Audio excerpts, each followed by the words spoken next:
हाँ जी बच्चे, हमने लास्ट क्लास में हमने पढ़ लिया था फाइनेंशियल ट्रांजैक्शंस के बारे में। हमने पढ़ लिया था कैपिटल के बारे में। हमने पढ़ लिया था ड्राइंग्स के बारे में। हमने पढ़ लिया था लाइबिलिटीज़ के बारे में। और हमने पढ़ लिया था असेट्स के बारे में। आज हम आज हम पढ़ेंगे हमारा सिक्स्थ टर्म, जिसको हम कहते हैं रिसिप्ट्स। हमारा सिक्स्थ टर्म, जिसको हम क्या कह रहे हैं बच्चे? रिसिप्ट्स कह रहे हैं, रिसिप्ट्स।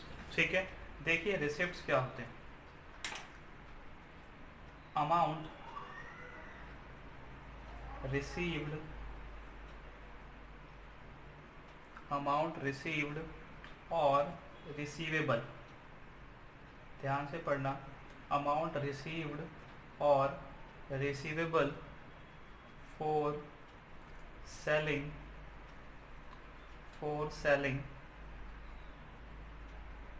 assets and goods और सर्विसेज। ठीक है जी। रिसिप्ट्स जो होते हैं वो ऐसे अमाउंट्स होते हैं जो कि हम असेट्स या फिर गुड्स या सर्विसेज को बेच के प्राप्त करते हैं। ठीक है, यहाँ लिखा है दो चीज़ें, रिसीव्ड जो मिल गया, रिसीवेबल जो मिलने वाला है।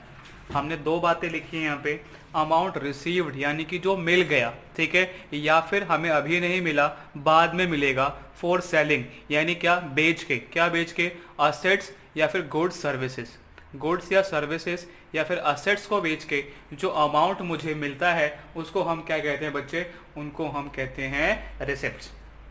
अब रिसिप्ट्स को समझने के लिए पहले मुझे आपको दो बातें बतानी पड़ेंगी। सबसे पहला, गुड्स क्या होता है ना? गुड्स या फिर सर्विसेज क्या होते हैं? गुड्स या फिर सर्विसेज क्या होते हैं और असेट्स क्या होते हैं? असेट्स तो मेरे हिसाब से आप लोग समझ चुके होंगे असेट्स क्या होते हैं, है ना? असेट्स क्या होते हैं? इकोनॉमिक रिसोर्सेज होते हैं बिजनेस के, जो कि बिजनेस को फैसिलिटेट करते हैं, है ना? बताया था आपको लास्ट वीडियो में, वो रीसेल के पर्पज से नहीं होते। ठीक है, चलिए असेट्स तो आप लोगों को पता है, लेकिन हम जानेंगे आज कि गुड्स और सर्विसेज क्या होता है। गुड्स और सर्विसेज क्या होता है? लेट्स सपोज बच्चे कि यहाँ पर एक मिस्टर राम है ना? एक मिस्टर राम है और एक मिस्टर श्याम। ठीक है, श्याम। मिस्टर राम जो है बच्चे वो पेन बेच रहे हैं, है ना? मिस्टर राम जो है उनका बिजनेस किस चीज़ का बच्चे? पेन बेचने का बिजनेस है मिस्टर राम का। और मिस्टर श्याम जो है ना वो कंसल्टेंसी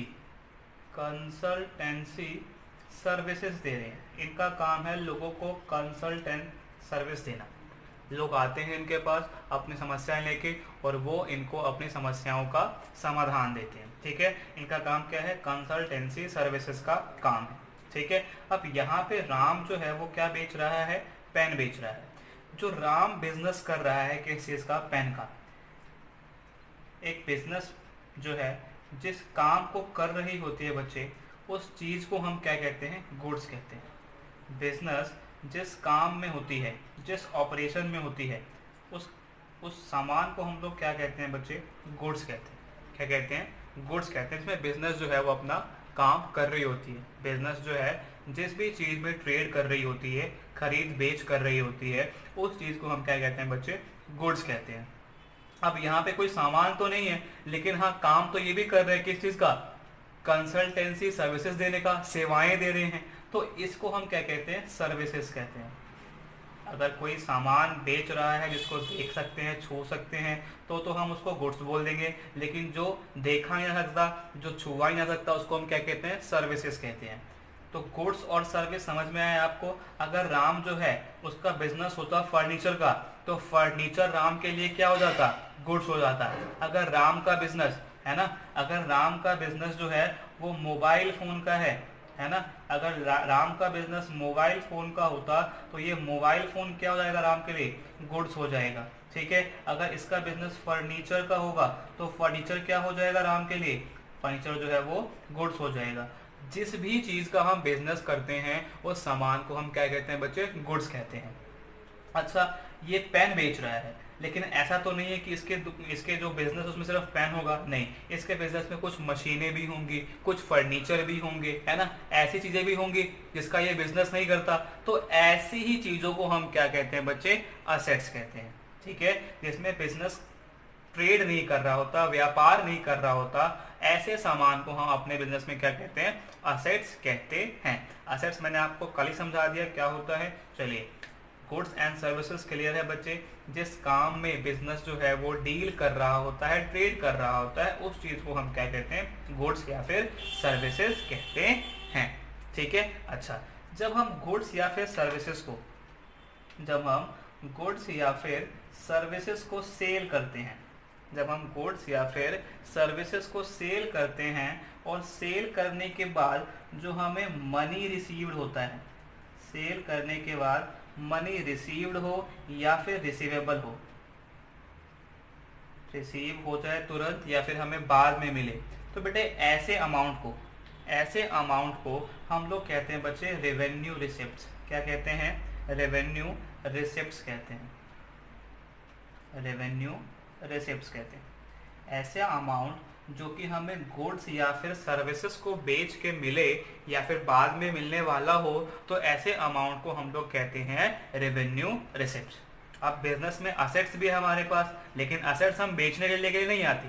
जैसे कि बिल्डिंग हो गई, है ना, बिल्डिंग हो गया, फर्नीचर हो गया, है ना बच्चे, मशीन हो गया, ये चीजें जो हैं हम बिजनेस में बेचने के पर्पज से नहीं लाते, लेकिन कुछ समय बाद ये खराब हो जाते हैं या फिर इनका यूज हट जाता है या फिर कोई भी ऐसे कारण हो जाए या फिर कोई नई टेक्नोलॉजी आ गई हो, हमें वो लेना हो, तो हम पुराने वाले असेट्स क्या करेंगे, बेच देंगे। तो जब हम ये सारे असेट्स को जब हम असेट्स को सेल करते हैं, किसी भी कारणवश, ये बेचने के लिए नहीं होते, लेकिन किसी भी कारण की वजह से अगर हमें असेट्स को बेचना पड़ रहा है और असेट्स को बेच के हमें मनी रिसीव्ड हो, है ना, असेट्स को बेच के हमें कोई मनी रिसीव्ड हो रही है, रिसीव्ड हो जाए या फिर रिसीवेबल हो, बाद में मिले, है ना, तो जो ऐसे अमाउंट होते हैं जो असेट्स को बेच के मिलते हैं, इन अमाउंट को बच्चे हम कहते हैं कैपिटल रिसिप्ट्स।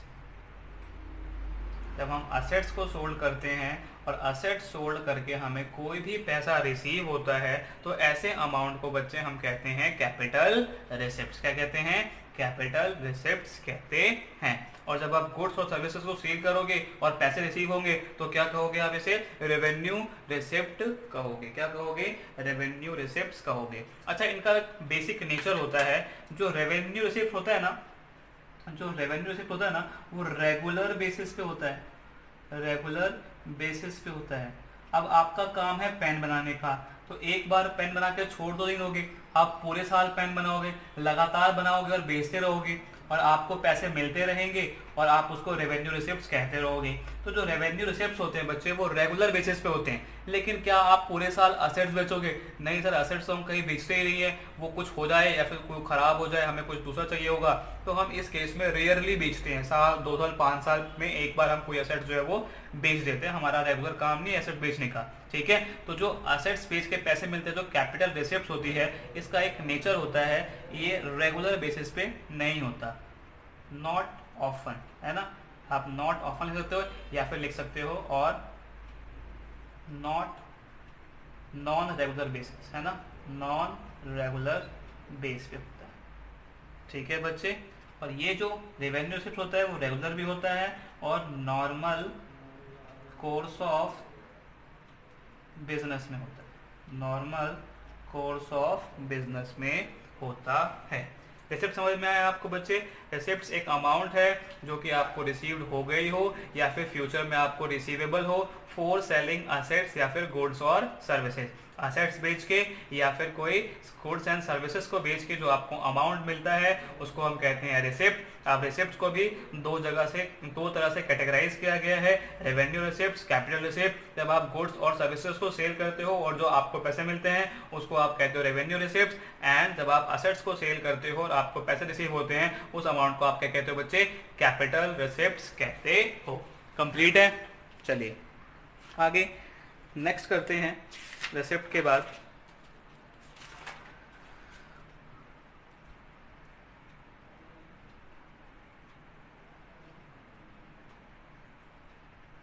हाँ जी, रिसिप्ट के बाद नेक्स्ट है बच्चे हमारा एक्सपेंडिचर। बहुत इंपॉर्टेंट है एक्सपेंडिचर भी, रिसिप्ट की तरह ही एक्सपेंडिचर भी क्या है, इंपॉर्टेंट है। एक्सपेंडिचर क्या होता है, मतलब एक्सपेंडिचर का मतलब खर्चे, है ना बच्चे, क्या खर्चे क्या होते हैं भाई expenditure? Amount spent, amount spent और लाइबिलिटी इनकर्ड, अमाउंट स्पेंट और लाइबिलिटी इनकर्ड फॉर acquiring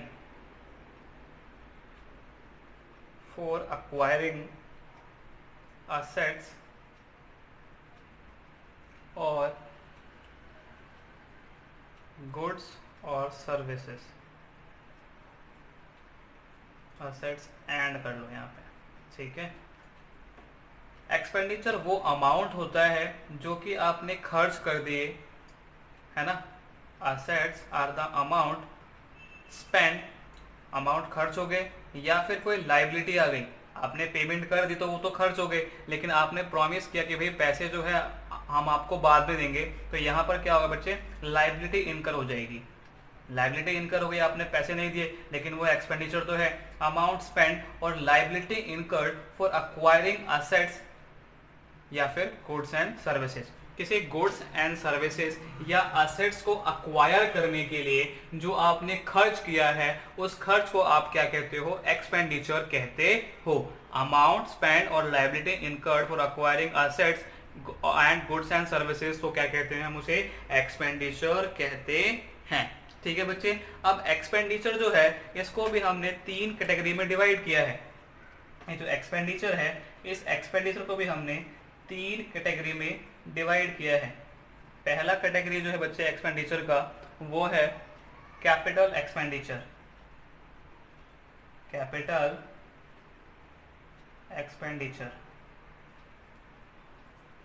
दूसरा जो है बच्चे वो है रेवेन्यू एक्सपेंडिचर, और तीसरा जो है वो है deferred revenue expenditure, deferred revenue expenditure. चलिए सबसे पहले हम बात करते हैं कैपिटल एक्सपेंडिचर की। बेटा कैपिटल एक्सपेंडिचर ऐसे एक्सपेंडिचर्स होते हैं, कैपिटल एक्सपेंडिचर्स ऐसे एक्सपेंडिचर्स होते हैं जिनको हम खर्च करते हैं फॉर अक्वायरिंग असेट्स। ऐसे खर्चे जो हम असेट्स को अक्वायर करने के लिए, और एक और चीज़ आ जाती है यहाँ पे, अक्वायर करो या उसको इम्प्रूव करो, है ना। कोई पुराना असेट्स है जो खराब हो गया है, मेजर दिक्कत आ गई है उसमें, तो उसको जो हमने ठीक कराया, वो भी किस चीज़ में आएगा, वो भी कैपिटल एक्सपेंडिचर में ही आएगा, ठीक है। ऐसा खर्च जो कि हमने फॉर अक्वायरिंग या फिर इम्प्रूविंग असेट्स के लिए किया है, ठीक है। ये जो कैपिटल एक्सपेंडिचर होता है, it increases the earning capacity of business. ये जो बच्चे कैपिटल एक्सपेंडिचर होता है वो हमारे बिजनेस की अर्निंग कैपेसिटी को बढ़ाता है। जो कैपिटल एक्सपेंडिचर होता है वो बिजनेस की अर्निंग कैपेसिटी को इंक्रीज करता है, ठीक है। जैसे कि फॉर एग्जांपल मैं आपको एग्जांपल देता हूँ, मैं जो है ना इस समय पेन से बनाता हूँ, जो मैं पेन बनाता हूँ वो पेन मैं बनाता हूँ अपने हाथों से। अब हाथों से पेन बनाने में क्या है, हाथों से पेन बनाने में मुझे बहुत ज़्यादा समय लग जाता है, तो मैं गया और मैंने एकदम मॉडर्न क्वालिटी की क्या खरीद ली, मशीन खरीद ली। अब उस मशीन की वजह से मैं एक दिन में बहुत सारे पेन जो है वो बना पाता हूँ, मेरा टाइम बहुत सेव होता है। इससे क्या हुआ, इससे मैं ज़्यादा से ज़्यादा पेन बना पाऊंगा और मार्केट में ज़्यादा से ज़्यादा पेन बेच पाऊंगा, और फिर मेरी अर्निंग जो है वो इससे क्या हो जाएगी, इंक्रीज हो जाएगी। तो ये जो मैंने मशीन खरीदा, वो मशीन क्या है मेरे लिए, कैपिटल एक्सपेंडिचर है, क्योंकि इससे मैंने क्या खरीदा, असेट्स खरीदा, और इसने मेरे बिजनेस की अर्निंग कैपेसिटी को भी क्या कर दिया, बढ़ा दिया। ठीक है, और ये जो कैपिटल एक्सपेंडिचर होता है बेटा वो रेगुलर बेसिस पे नहीं होता, नॉन रेगुलर बेसिस। ये जो कैपिटल एक्सपेंडिचर भी होता है वो रेगुलर बेस पे नहीं होता। ठीक है, समझ में आया? कैपिटल एक्सपेंडिचर ऐसे खर्चे जो हमने असेट्स को अक्वायर या फिर इंप्रूव करने के लिए किया हो, it increases the earning capacity of the business, और ये रेगुलर बेस पे नहीं होते। अब हम बात करते हैं बच्चे रेवेन्यू एक्सपेंडिचर की। रेवेन्यू एक्सपेंडिचर, ठीक है, ये जो खर्चे होते हैं फॉर अक्वायरिंग रॉ मटेरियल, है ना, आपको सामान बनाना है, आपने रॉ मटेरियल खरीदना होगा, और रॉ मटेरियल के जो आप खर्च करोगे उसको हम क्या कहते हैं, रेवेन्यू एक्सपेंडिचर कहते हैं। ठीक है, ये हमारी अर्निंग कैपेसिटी को इंक्रीज नहीं करता, है ना, ये हमारी अर्निंग कैपेसिटी को इंक्रीज नहीं करता, और ये ऐसे खर्चे होते हैं जो कि एग्जॉस्ट हो जाते हैं, एग्जॉस्टेड विद इन 1 ईयर। ऐसे खर्चे जो 1 साल के अंदर क्या होते हैं, एग्जॉस्ट हो जाते हैं। जैसे बेटा आपने सैलरी पे करी, है ना, आपने सैलरी पे करी, सैलरी 1 साल या 1 महीने के लिए पे करोगे आप, ये 1 साल के अंदर अंदर क्या होते हैं बेटा, खत्म हो जाते हैं। ठीक है, सैलरी हो गया, जैसे आपने रेंट दिया, ये सारे ऐसे खर्चे होते हैं जो कि 1 साल के अंदर क्या होते हैं, एग्जॉस्ट हो जाते हैं। तो ऐसे सभी खर्चों को हम क्या कहते हैं बच्चे, रेवेन्यू एक्सपेंडिचर कहते हैं। ऐसे सभी खर्चों को हम क्या कहते हैं, रेवेन्यू एक्सपेंडिचर कहते हैं। And third one is deferred revenue expenditure. इसको हम समझते हैं विस्तार से। अब हमारा यही है बेटा डेफर्ड रेवेन्यू एक्सपेंडिचर। अगले पेज पे हम इसको अच्छे से समझते हैं। ठीक है, चलिए आइए, हेडिंग बना लीजिए, deferred revenue expenditure and fictitious assets और fictitious assets. Deferred revenue expenditure और fictitious assets. Deferred revenue expenditure और फिक्टिशियस असेट्स। याद है ना आपको, मैंने 3 तरह के असेट्स बताए थे, और तीसरा क्या था, फिक्टिशियस असेट्स, है ना। चलिए आइए, ये जो डेफर्ड रेवेन्यू एक्सपेंडिचर होता है और ये जो फिक्टिशियस असेट्स होता है बेटा, दोनों सेम चीज़ है। Deferred revenue expenditure and fictitious assets both are same thing. दोनों को मैं इकट्ठे समझा रहा हूँ आपको, बड़े प्यार से समझना कि इन दोनों के बीच में एक माइनर सा डिफरेंस है, उस डिफरेंस को बच्चे समझना। ठीक है, चलिए, ये एक बिजनेस है बच्चे, ये एक बिजनेस है। ठीक है, ये एक बिजनेस है, इस बिजनेस का नाम है बच्चे Ram and sons, messrs Ram and sons. इस बिजनेस का नाम क्या है, मैसर्स राम एंड सन्स। अब इस राम एंड सन्स को क्या कराना है बच्चे, इस राम एंड सन्स को एडवर्टाइजमेंट करानी है, एडवर्टीजमेंट, प्रचार कराना है अपना। क्या कराना है, प्रचार कराना है, ऐड कराना है इन्होंने अपना। ठीक है, ऐड करवाने के लिए ये लोग पहुंच गए बिग बी के पास। जानते हो ना बिग बी कौन है, आज अपने अमित जी, है ना, जो हमारे अमिताभ बच्चन साहब हैं, है ना। ये लोग गए अमिताभ बच्चन साहब के पास, और अमिताभ बच्चन जी से कहा कि आप ना हमारे लिए क्या कर दो, आप हमारे लिए एक छोटा सा एडवर्टीजमेंट कर दो। अमिताभ बच्चन जी का तो काम ही यही है ना, फिल्में बनाना, एडवर्टीजमेंट करना, ये सारा काम है। उन्होंने एडवर्टीजमेंट कर दिया, और एडवर्टीजमेंट करने के बाद उन्होंने कहा भाई 5 करोड़ रुपए लगेंगे एडवर्टीजमेंट करने के। एडवर्टीजमेंट करने के कितने लगेंगे, 5 करोड़ रुपए जो है आपको देने होंगे एडवर्टीजमेंट करने के। उन्होंने कहा ठीक है, आप एडवर्टीजमेंट कर दीजिए, हम 5 करोड़ रुपए आपको दे देंगे। चलिए, 5 करोड़ रुपए इन्होंने एडवर्टीजमेंट के दे तो दिए, 5 करोड़ रुपए इन्होंने एडवर्टीजमेंट के दे तो दिए, लेकिन बच्चों इनका बिजनेस इतना बड़ा नहीं है जो 1 साल में ही ये लोग 5 करोड़ रुपए जो है वो एडवर्टीजमेंट के ऊपर खर्च कर दें। अगर वो ऐसा करेंगे तो इनके खर्चे जो है वो इनकी इनकम से ज़्यादा हो जाएगा और इनको क्या होगा, फिर लॉस हो जाएगा, है ना। जब इनके खर्चे इनकम से ज़्यादा हो जाएंगे तो इनको क्या होगा, लॉस होगा। और लॉस होने की वजह से जो दूसरी कंपनियां हैं, है ना, जो दूसरे लोग हैं जिनके पैसे लगे हुए इनके बिजनेस में, वो क्या करेंगे, वो इनके पैसे बिजनेस में इन्वेस्ट नहीं करेंगे और मार्केट में क्या जाएगा, खराब इमेज पहुंचेगा, मार्केट में बैड इमेज बनेगी इस कंपनी की, है ना। जब इनके लॉसेस होंगे तो इनकी क्या होगी, बैड इमेज बनेगी बाहर। चलिए, तो इन्होंने क्या किया, ये जो 5 करोड़ रुपए का बेटे एक्सपेंसेस है वो एक साल के लिए तो है नहीं। ये जो 5 करोड़ रुपए का खर्च किया है एडवर्टीजमेंट में, क्या वो एक साल ही काम आएगा? नहीं सर, वो एक साल काम नहीं आएगा, वो आने वाले 4-5 सालों जब तक बिजनेस चलेगा तब तक काम आएगा। ठीक है, लेट सपोज बिजनेस जो है वो 5 साल का है ना। तो इनका जो खर्चा है एडवर्टीजमेंट का, इन्होंने उस खर्चे को 5 सालों में क्या कर लिया, बांट लिया। First year, second year, third year, fourth year and fifth year. ठीक है, ये इन्होंने डिसाइड किया कि हम इकट्ठे 5 करोड़ रुपए जो है वो खर्च में नहीं दिखाएंगे, हम 1-1 करोड़ रुपए हर साल एज अ एक्सपेंस जो है वो ट्रीट करेंगे। हर साल 1-1 करोड़ रुपए जो है वो एक्सपेंस की तरह ट्रीट करेंगे।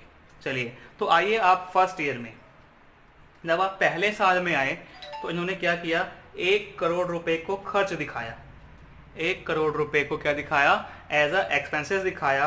और ये जो एक्सपेंस है 1 करोड़ रुपए का, इसी को बच्चे हम कहते हैं डेफर्ड रेवेन्यू एक्सपेंडिचर।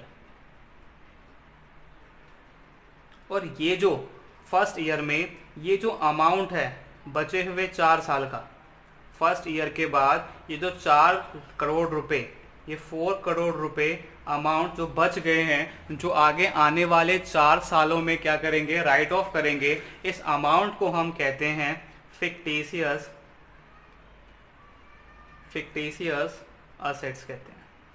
ये जो अमाउंट है जो आने वाले 4 सालों में यूज होगा, इस अमाउंट को हम क्या कहते हैं, फिक्टिशियस असेट्स। तो सर हम इसको असेट्स क्यों कह रहे हैं, ये तो एक्सपेंडिचर है। बेटा असेट्स इसलिए कह रहे हैं कि क्योंकि ये हमें आने वाले सालों में क्या देगा, इकोनॉमिक बेनिफिट देगा। ठीक है, चलो फर्स्ट ईयर हो गया। चलिए ऐसे ही हम पहुंचे कहाँ पे, थर्ड ईयर में, हम तीसरे साल पहुंचे। अब तीसरे साल भी क्या होगा, 1 करोड़ रुपए हम दिखाएंगे एज अ एक्सपेंस। तो 1 करोड़ रुपए क्या है, डेफर्ड रेवेन्यू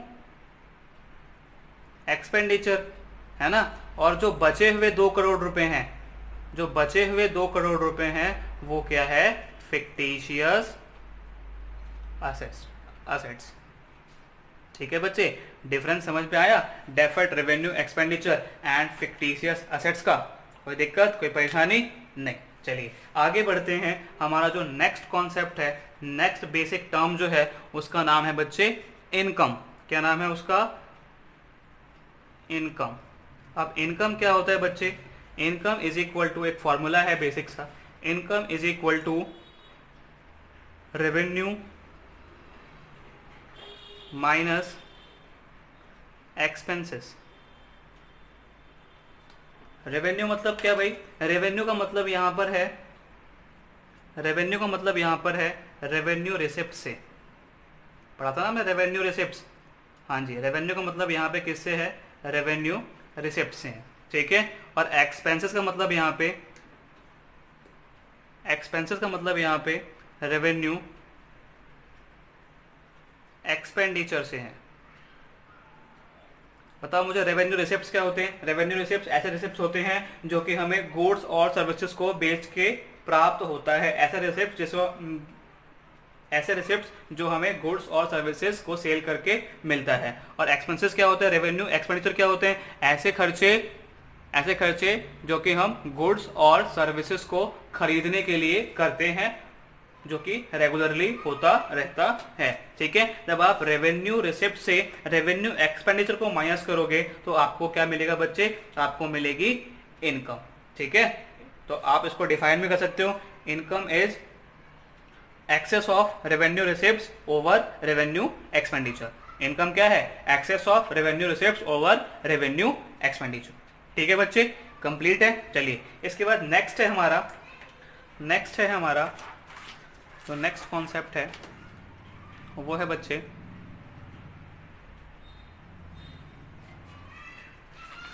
नेक्स्ट कॉन्सेप्ट है हमारा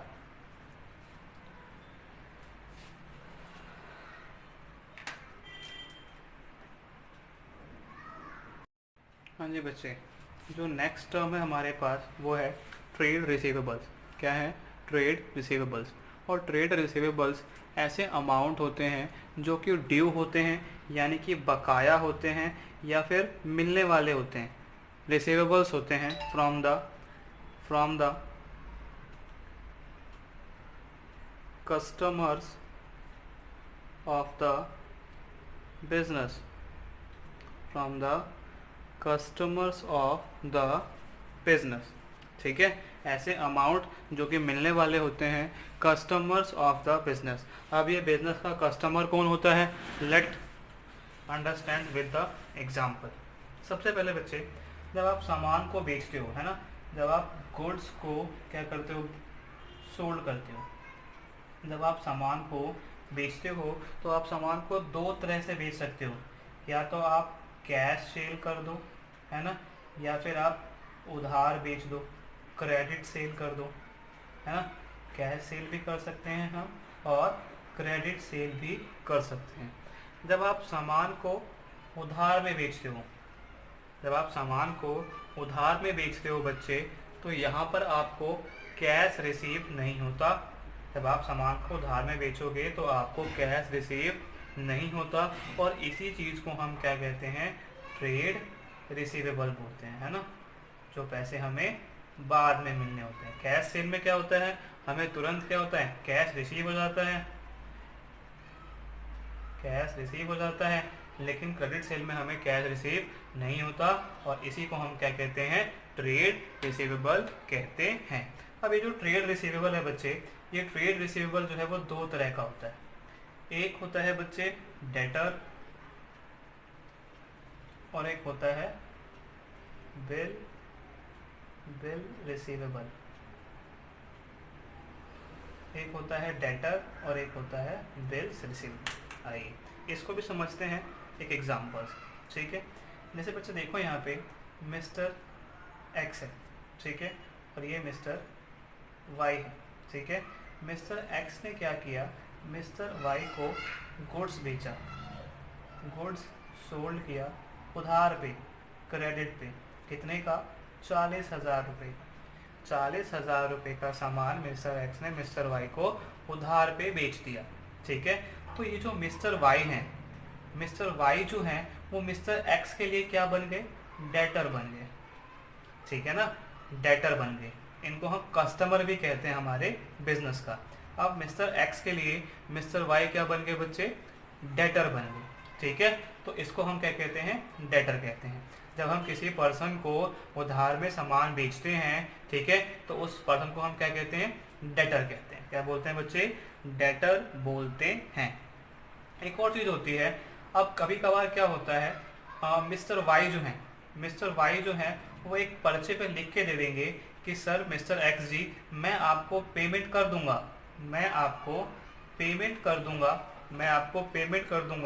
3 मंथ के बाद, आफ्टर 3 मंथ मैं आपको पेमेंट कर दूंगा 3 महीने के बाद। मैं प्रॉमिस करता हूं मिस्टर एक्स जी कि आपकी पेमेंट जो है, मिस्टर वाई कहते हैं कि भाई मिस्टर एक्स जी, मैं आपको प्रॉमिस करता हूं कि मैं आपको पेमेंट कर दूंगा 3 महीने के बाद, और ये लिख के एक पर्ची जो है वो मिस्टर एक्स को दे देते हैं। तो ये जो पर्ची है जो मिस्टर वाई ने मिस्टर एक्स को लिख के दिया, इस पर्ची का नाम क्या होता है बच्चे? इस पर्ची का नाम होता है बिल्स रिसीवेबल।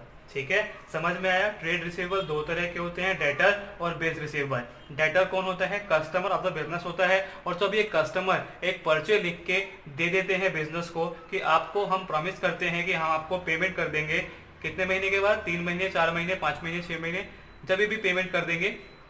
ठीक है, तो फिर उस पर्ची को हम क्या कहते हैं? बिल्स रिसीवेबल बोलते हैं। ट्रेड रिसीवेबल कैसे निकलता है? जब हम डेटर प्लस में बिल्स रिसीवेबल दोनों को ऐड कर देते हैं तो हमारा डेटर का अमाउंट जो है वो बन जाता है। कंप्लीट है ट्रेड रिसीवेबल। कोई दिक्कत है क्या ट्रेड रिसीवेबल में बच्चे? नहीं, कोई दिक्कत नहीं।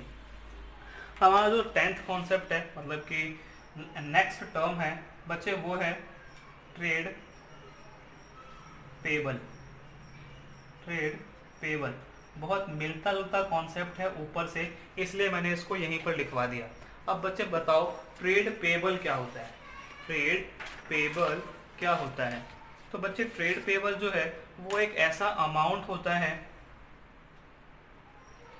ट्रेड पेबल जो है वो एक ऐसा अमाउंट होता है जो कि हमें पे करना होता है। अमाउंट पेबल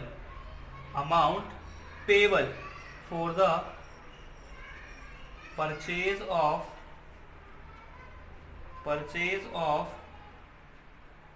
गुड्स और सर्विसेज। जब हम कोई सामान या फिर कोई सर्विसेज जो बाहर से लेते हैं, जब हम कोई सामान या फिर सर्विसेज जो है वो बाहर से खरीदते हैं, कैसे खरीदते हैं? उधार से खरीदते हैं। तो जो अमाउंट हमें पे करना होता है उसको हम क्या कहते हैं? ट्रेड पेबल कहते हैं। एक एग्जाम्पल की तरह से हम समझते हैं कि हमने गुड्स परचेज किया। सर हम गुड्स परचेज क्यों करते हैं? बेटा हम फिनिश्ड गुड्स बनाने के लिए, जैसे कि अगर मुझे पेन बनाना है तो पेन के लिए मैं क्या खरीदूंगा? पेन के लिए मैं रॉ मटेरियल खरीदूंगा, इसको हम क्या बोलेंगे? जैसे कि प्लास्टिक खरीदना हो गया। इन सब चीज़ों को खरीदने के लिए हम परचेज करते हैं। अब परचेज, जैसे कि हम सेल जो है वो दो तरह से कर सकते हैं, अब परचेज भी जो है वो दो तरह के तरीके से कर सकते हैं। एक तो कैश परचेज हो गया और दूसरा क्या हो गया बच्चे? क्रेडिट परचेज हो गया। एक कैश परचेज और दूसरा क्रेडिट परचेज हो गया। ठीक है, कैश परचेज में क्या होगा? हमें तुरंत पेमेंट करनी पड़ेगी, है ना? कैश पेड करना पड़ेगा हमें। कैश परचेज में क्या? हमें कैश पे करना पड़ेगा, है ना? और क्रेडिट में हम क्या करते हैं बच्चे? प्रॉमिस करते हैं। क्रेडिट में हम क्या करते हैं? प्रॉमिस करते हैं कि आपको पैसे जो है वो हम बाद में दे देंगे, क्योंकि हमने तो उधार पे खरीदा है। ठीक है, तो इसी उधार पे जो हमने खरीदा है इसको ही हम क्या कहते हैं? ट्रेड पेबल कहते हैं। क्या कहते हैं? ट्रेड पेबल कहते हैं। अब ट्रेड पेबल भी क्या होता है बच्चे? दो तरह का होता है। ट्रेड पेबल भी के अंदर दो चीजें आती हैं। एक आता है आपका क्रेडिटर और एक आता है आपका बिल्स पेबल। एक क्रेडिटर और एक बिल्स पेबल। आइए फिर से समझते हैं इसको। ठीक है, क्रेडिटर को और बिल्स पेबल को। चलिए मैं आपको इसको ना इसी वाले एग्जांपल समझा देता हूँ। ठीक है, अभी क्या था? मिस्टर एक्स ने मिस्टर वाई को सामान बेचा था उधार पे, तो मिस्टर एक्स के लिए मिस्टर वाई क्या हो गए? डेटर हो गए। अगर मैं अब बात करूं मिस्टर वाई के पॉइंट ऑफ व्यू से, तो मिस्टर वाई ने क्या किया है? परचेज किया है। मिस्टर वाई ने गुड्स एंड सर्विसेज को क्या किया है? परचेज किया है। किस पे? उधार पे। उधार पे गुड्स एंड सर्विसेज को मिस्टर वाई ने परचेज किया है। तो मिस्टर वाई के लिए, जब मैं मिस्टर वाई के पॉइंट ऑफ व्यू से देखता हूं तो मिस्टर वाई ने क्या किया है? परचेज किया है बच्चे। चलो मैं इसको ना अलग से आपको एक अलग से एग्जांपल लेके समझा देता हूँ ताकि अंडरस्टैंडिंग जो है वो बेटर हो जाए, है ना? अलग से एग्जांपल लेके समझा देता हूँ ताकि आप लोगों की अंडरस्टैंडिंग जो है वो बेटर हो जाए। ठीक है, चलिए। मिस्टर एक्स और ये मिस्टर वाई। अब क्या हुआ है? मिस्टर एक्स ने मिस्टर वाई से या फिर मिस्टर वाई ने मिस्टर एक्स से गुड्स परचेज किया है। ठीक है, मिस्टर वाई ने मिस्टर एक्स से गुड्स परचेज किया है ऑफ ₹50,000 ऑन क्रेडिट।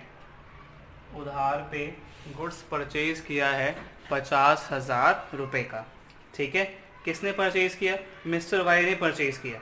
तो मिस्टर वाई के लिए ध्यान रखना, किसके लिए? मिस्टर वाई के लिए मिस्टर एक्स जो है वो क्या बन जाएंगे? क्रेडिटर बन जाएंगे।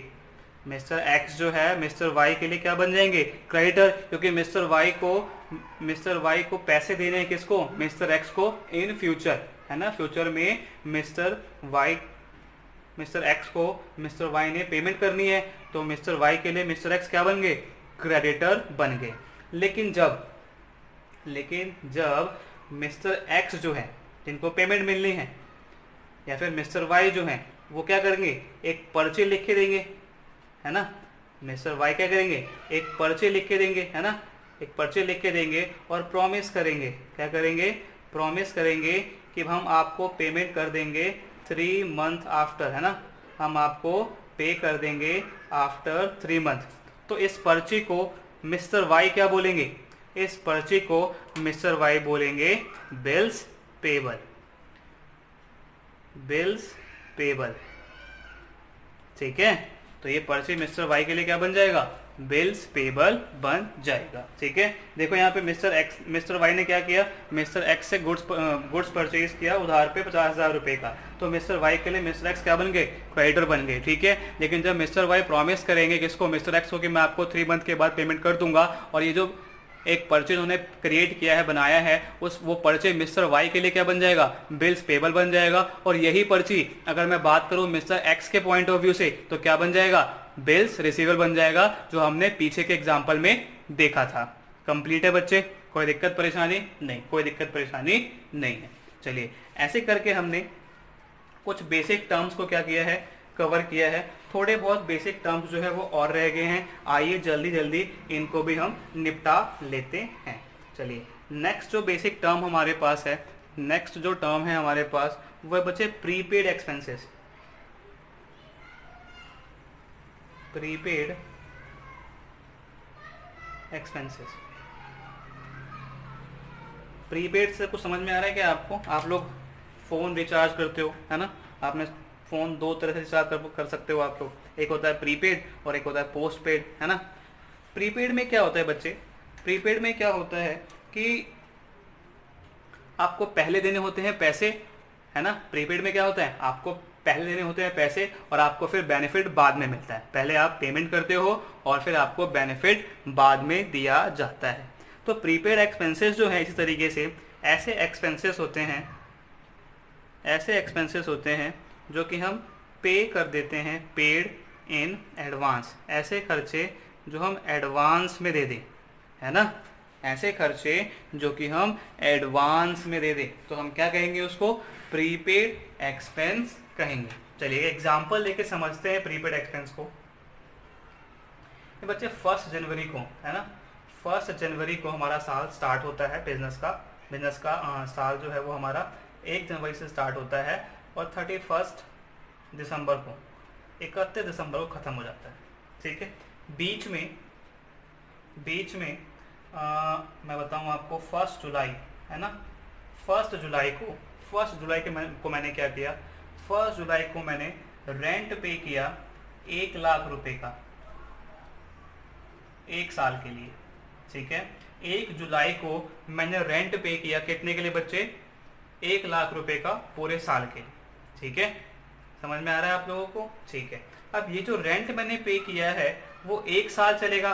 1 साल मतलब कब तक चलेगा? ये 1 जुलाई से लेके अगले साल, 1 जुलाई से लेके अगले साल 30 जून तक चलेगा। ये जो मैंने रेंट पे किया है वो 1 जुलाई से लेके और अगले साल 30 जून तक चलेगा। लेकिन बच्चे जब हमारा साल खत्म हो जाता है तो साल के अंत में मुझे बुक्स प्रिपेयर करने होते हैं, है ना। मुझे क्या करना होता है बच्चे? बुक्स प्रिपेयर करने होते हैं। ठीक है, इस साल में जो रेंट का पैसा कंज्यूम हो गया उसको तो हम दिखा देंगे रेंट पे में। ठीक है, लेकिन ये जो पैसा जो अगले साल के लिए भी मैंने इस साल एडवांस में दे दिया है, तो ये जो अमाउंट है बच्चे, ये जो अमाउंट है, इसी अमाउंट को हम लोग क्या कहते हैं? प्रीपेड एक्सपेंस कहते हैं। ये ऐसे खर्चे होते हैं जो हम एडवांस में दे देते हैं। ठीक है, इसको ही हम क्या कहते हैं? प्रीपेड एक्सपेंस बोलते हैं। ठीक है बच्चे, समझ में आ गया? Prepaid expense, expenses paid in advance. अब यहाँ मैंने रेंट लिया है, रेंट की जगह और भी बहुत सारी चीज़ें हो सकती हैं। सैलरी आप अगर एडवांस दे रहे हो तो सैलरी ले सकते हो इसके जगह एग्जाम्पल, और भी बहुत सारी चीज़ें हम एडवांस में पे कर देते हैं। ठीक है, बहुत सारे खर्चे होते हैं जो हम एडवांस में पे कर देते हैं। ठीक है, चलिए प्रीपेड एक्सपेंस के बाद एक और टर्म आता है हमारे पास, छोटा सा टर्म है एक और हमारे पास, वो है बच्चे outstanding expenses. Outstanding expenses, outstanding expenses. बेटा आउटस्टैंडिंग एक्सपेंसेस ऐसे खर्चे होते हैं, आउटस्टैंडिंग एक्सपेंसेस ऐसे एक्सपेंसेस होते हैं that has been incurred but not paid। ऐसे खर्चे जो हो तो गए हैं लेकिन हमने उसकी पेमेंट नहीं की। ऐसे खर्चे जो इनकर तो हो गए हैं लेकिन मैंने उसकी पेमेंट नहीं की। ऐसे खर्चे जो इनकर तो हो गए हैं लेकिन मैंने उसकी पेमेंट नहीं की। ठीक है, चलिए एग्जाम्पल लेते हैं बच्चे। ये है हमारे बिजनेस में काम करने वाला एक एम्प्लॉय। अब एम्प्लॉयज़ का क्या होता है बच्चे, इन एम्प्लॉयज़ का क्या होता है, जो ये लोग काम करेंगे, जो ये लोग दिसंबर के महीने में, जो हमारा आखिरी महीना है अकाउंटिंग का, ठीक है, जो दिसंबर के महीने में ये लोग क्या करेंगे, काम करेंगे। दिसंबर के महीने में जब वो ये लोग काम करेंगे तो इनकी जो पेमेंट है ना, वो पेमेंट अगले महीने यानी कि जनवरी 10 को मिलेगी, है ना। एम्प्लॉयज़ जो होते हैं जब ये काम करते हैं दिसंबर के पूरे महीने, तब जाके इनको अगले महीने 10 तारीख को जाके क्या मिलता है, पैसे मिलता है। लेकिन हमें तो साल के अंत में क्या करनी होती है, अकाउंटिंग करनी होती है ना, बुक्स बनाने होते हैं। साल के अंत में हमें बुक्स बनाने होते हैं। अब इस बुक्स में हमने एम्प्लॉय से तो काम करवा लिया है ना, इस मंथ में हमने एम्प्लॉय से तो काम करा लिया है। अभी जो खर्च है वो है तो इस साल का ही, जो कि खर्च हो गया है ना, इनकर तो हो गया है। ये जो एक्सपेंसेस है इस पूरे महीने का जो हमने काम करवाया है एम्प्लॉय से, वो तो इस साल का ही खर्च है, लेकिन उसकी पेमेंट जो है वो नेक्स्ट ईयर मिलने वाली है ना। उसकी पेमेंट जो है वो मैं 10 जनवरी को नेक्स्ट ईयर करने वाला हूँ। तो आज मैं इस अमाउंट को, ये जो अमाउंट है, आज मैं इस अमाउंट को क्या बोलूँ, तो आज मैं इस अमाउंट को क्या बोलूँगा, आउटस्टैंडिंग एक्सपेंसेस बोलूँगा। बेटा आउटस्टैंडिंग को O/S से भी डिनोट करते हैं अकाउंटिंग में। तो ये जो अमाउंट है 10 दिन का, जो कि जिसके बदले में हमने काम तो करवा लिया है और हमने पेमेंट नहीं करी है ना, जो कि हमने इनकर तो करवा लिया है लेकिन मैंने पेमेंट नहीं किया, इसको हम क्या कहते हैं, आउटस्टैंडिंग एक्सपेंसेस कहते हैं। समझ में आया आपको आउटस्टैंडिंग एक्सपेंसेस। चलिए दोनों को एक बार कलेक्ट कर लो। जो हमारा पहले मैंने क्या बताया, प्रीपेड एक्सपेंसेस। प्रीपेड एक्सपेंसेस ऐसे खर्चे होते हैं जो आप एडवांस में पे कर देते हो, इसके बदले में आपने पेमेंट तो कर दी है लेकिन उसके बदले में आपने अभी तक बेनिफिट नहीं लिया है, तो वो तो हो गया आपका क्या, वो हो गया आपका प्रीपेड एक्सपेंसेस। ठीक है, और दूसरा आउटस्टैंडिंग एक्सपेंसेस ऐसे खर्चे होते हैं जिसके बदले में आपने काम तो करवा लिया लेकिन पेमेंट नहीं करी, काम तो करवा लिया है और पेमेंट नहीं करी, तो वो आपका क्या हो गया, आउटस्टैंडिंग एक्सपेंसेस हो गया। ठीक है, तो हमने बेटा मोर और लेस बहुत सारे अकाउंटिंग टर्म्स को, बेसिक अकाउंटिंग टर्म्स को कवर कर लिया है। थोड़े बहुत छुटपुट से और आपके बुक्स में होंगे, वो ज़्यादा इंपॉर्टेंट नहीं है, लेकिन जो हमने आप यहाँ पर किया है वो सारे कॉन्सेप्ट जो है, वो सारे के सारे बेसिक टर्म जो है वो इंपॉर्टेंट टर्म्स है। छोटे मोटे और भी बहुत सारे टर्म्स होंगे आपकी बुक में, आप उसको एक बार थोरली रीड कर लेना। चलिए, और भी वीडियोस जो हैं आपको 11th के अकाउंट्स के मिलते रहेंगे चैनल पर, तो आप लोग क्या करो, चैनल को शेयर करो, सब्सक्राइब करो, ज़्यादा से ज़्यादा लोग तक पहुँचाओ ताकि उनको भी हमारे लेक्चर्स का क्या हो सके, बेनिफिट हो सके। चलिए बच्चों, मिलते हैं नेक्स्ट क्लास में नेक्स्ट चैप्टर के साथ, तब तक के लिए बाय बाय।